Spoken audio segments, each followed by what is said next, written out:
Morning YouTubes, or good afternoon, good evening, wherever you may be in the world, and welcome to my sort of not really a mini review, but I was going to say 5 things I love and 5 things I was going to say hate, but it's not hate, it's 5 things that I dislike or maybe could be better. Yeah, that's probably a more accurate thing. Could be better about the Triumph Scrambler 400X, Triumph 400 Scrambler X, Triumph Scrambler X 400, whatever way you want to say it. The things I like could be quite easy really, and whether I can do 5 things I like, I'm going to have to prioritise them, aren't I? So, 5 things I like about this bike. And now I would say that my view is obviously a personal view, personal opinion. You might agree, you might not agree. You might not have ridden one, and it might give you a little bit of an insight.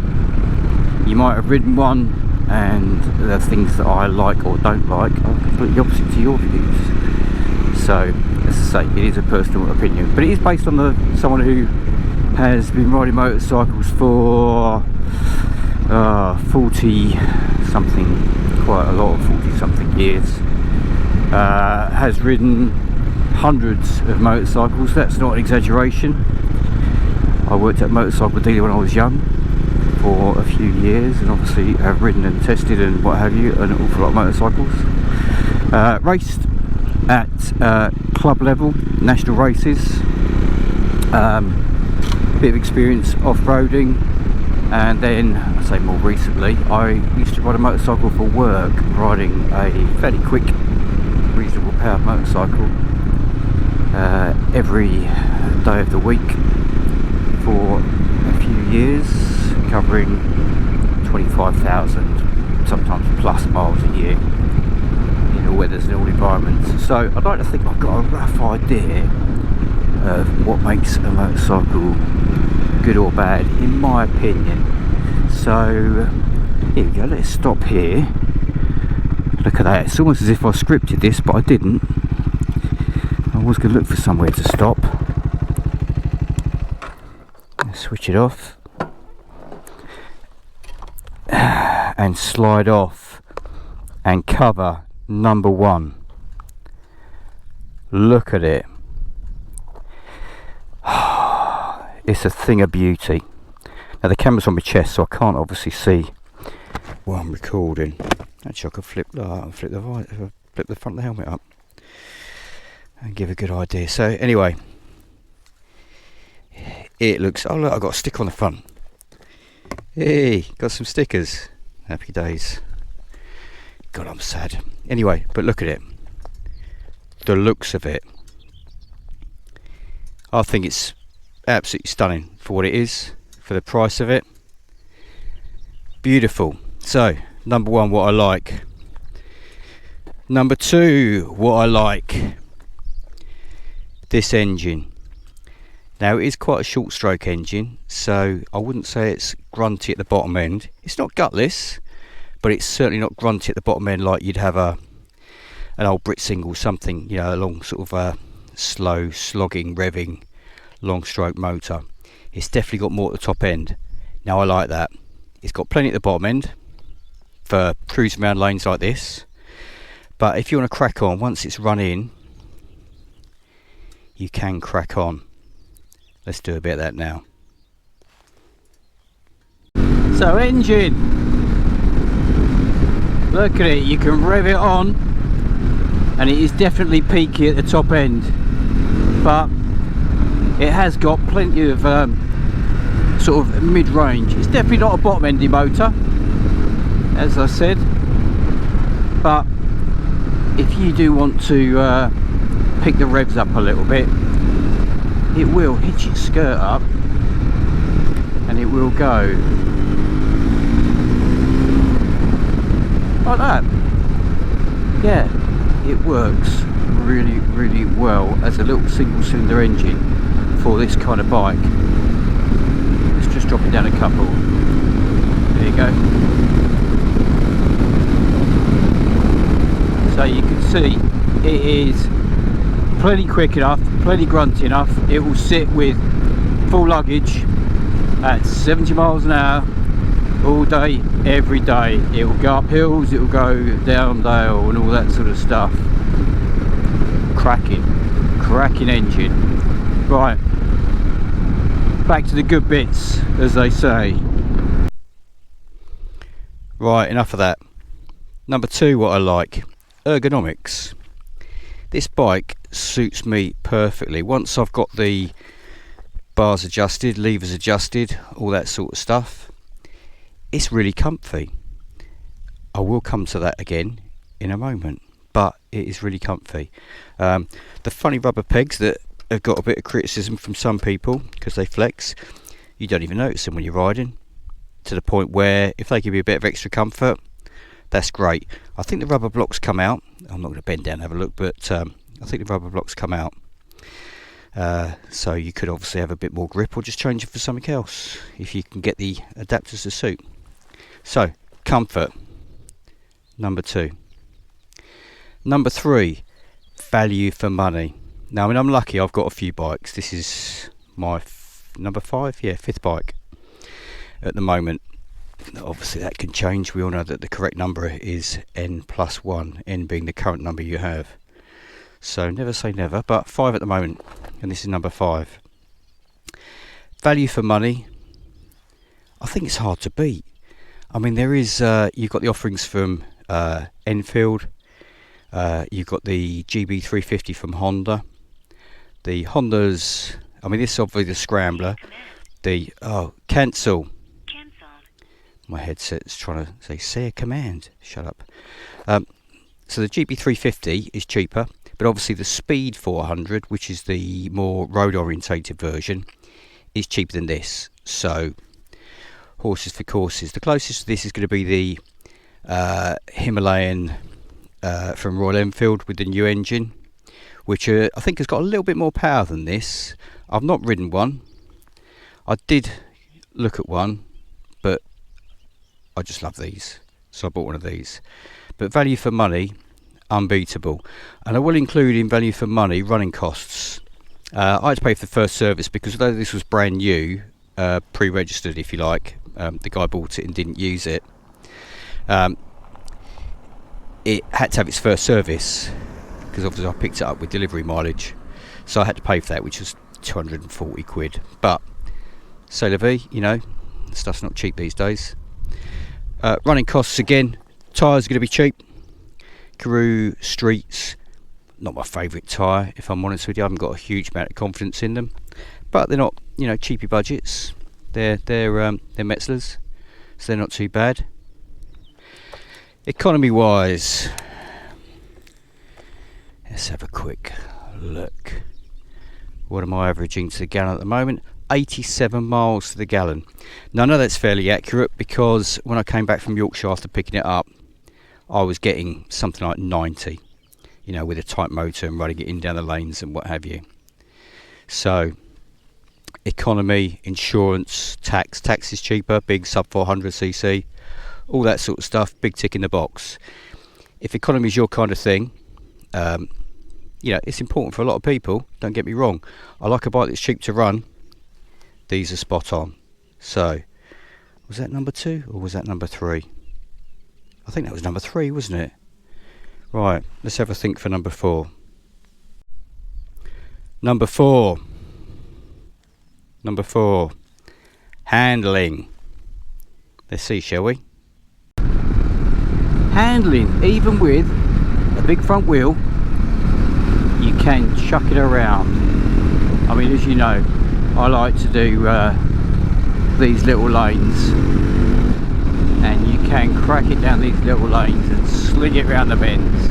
It's not too bad on fast day roads, but it's not a fast day road bike, is it? If you want a fast day road bike, buy yourself like something like a, you know, a multi-strad or whatever. But as you can see, you can crack it on without any real sort of worries, and it will go, you know, within its limits. Obviously it's not a sports bike, don't expect it to handle like one, don't expect it to you know, dropping on the brakes and all that sort of stuff.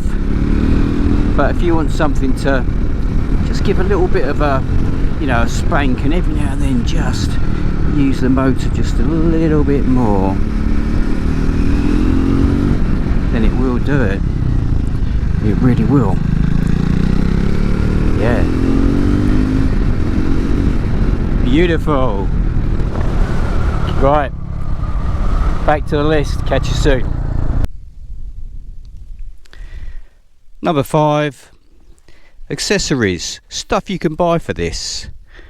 These were launched on the Indian subcontinent, and the Indians have been cracking on with accessories for these. They sold a bucket, I mean, like 30,000 plus they sold of these. And a lot of the places in India, the little engineers over there, they've been cracking on with some really nice accessories for these. Obviously they're built to a budget, but there's loads of stuff you can buy, and there will be loads more you can buy. Now this has got genuine stuff on, so it has got the genuine sump guard, the bash plate at the bottom, genuine lower crash bars, upper crash bars, high level mud guard, fly screen, and the rack. Excuse the tape, this is to protect it from rubbing for the ABR from the throwovers, and obviously the Givey rack is to chuck my top box on the back. I probably will take that off when I come back because I don't really like the look of it, but it's practical. So accessories, you can get seats, you can get bars, you can get screens, you can get crash bars, you can get pannier plates, panniers. I've added a little pyramid plastics hugger extender to it. You can get exhaust pipes, different bash plates, cartridge forks, shocks. Rally Raid do spoke wheels as well as the suspension stuff. There is a heap of stuff to get to it, to get for it. So you can, within reason. And if you go for the Indian parts, not a huge amount of money. Oh, rad cover, if you can see that, radiator cover. Yeah, not a huge amount of money if you go for some of the Indian parts. I've not seen any, I can't comment on the quality, but as I say, this has got genuine Triumph, which is why I bought the genuine Triumph rack. So number 5. Now let's move on to my 5 things. Oh, it's got the indicators as well. Not a huge fan of these, to be honest. I quite like the standard ones, but there you go. Let's now move on to 5 things not so good. The seat. I said I'd come back to that, didn't I? You might have noticed that I've got one of these vented accessory pads and sheepskin cover. This was a woolly hat I got off of eBay. A proper sheepskin hat, 1970s vintage hat off eBay. Cost me a couple of quid. And I sort of put a strap on it, and that does me. I'm not paying 40, 50 quid or 100 quid for one that's bike specific. There you go, eBay hat. But yeah, seat comfort. Will it bed in? It might do. And I'll be fair with you that it's probably me being a bit critical, because if you're running around town, pop into the coffee shops around the local lanes, it's absolutely fine. But if you go out for an hour, 2 hours or longer, then it can start to be a quite little pain in the arse. But again, different people. So I'm trialling this. I've not ridden with this before. I'm trialling this because I've got plans for a long ride coming up, and I might leave that on for the ABR. So that's number 1 of the things I don't like. Let's have a think about number 2, shall we? Brakes. They're functional, they work, they stop you. However, if you want to pull up in a real hurry, they need a squeeze, and that goes for the back brake as well. Upgraded pads. A few people said you get upgraded pads that work. Obviously I haven't got to that point yet. Will I? I don't know. They stop you, but I'm used to other bikes that literally 2 fingers and you can hear the old hissing from the brake disc as it tries to pitch over the handlebars. So do you have to adapt to a different style of riding on this? Maybe I'm being fussy, but number 2, brakes could be better. Number 3, the bike is built to a budget, so this is a plus for the value for money, and a negative because of why it's a cheaper bike. Things like finish on the fasteners. Obviously they're Brembo calipers, but they're by Bray, which is a subsidiary of Brembo. Calipers, switch gear could be better. It works, it's functional. I'm being picky here. Switch gear could be nicer. I don't know, could it? It could be, to be honest with you. Switch gear. There have been a few issues where people have commented stuff like clutch cables breaking. Now I lubed this one up today to avoid that. Had a good look at it. All works fine and it looks good. Suspension's fairly basic. Do I include that in fit and finish? No, I won't. That's all. Suspension, number 4. Number 4, suspension. Could be better. Non-adjustable at the front. Adjustable for spring preload only at the back. But again, it works. This isn't an expensive bike. This isn't something with WP suspension, Öhlins, decent shower stuff. This is, you've got to remember, a bike which, what are they now? Brand new, 5.8, something like that, and used 4.5. It's an awful lot of bike for the money. So that's number 4. Or was it number 5? Anyway, if it was number 5, I've got a very short memory at the moment. If it was number 5, I'm going to add 2 very quick ones, worthy mentions. Standard fly screen, and I thought it was me, but someone mentioned it on Facebook the other day. It directs flies under the chin piece or into your visor on your helmet. Under your chin piece, really noticeable.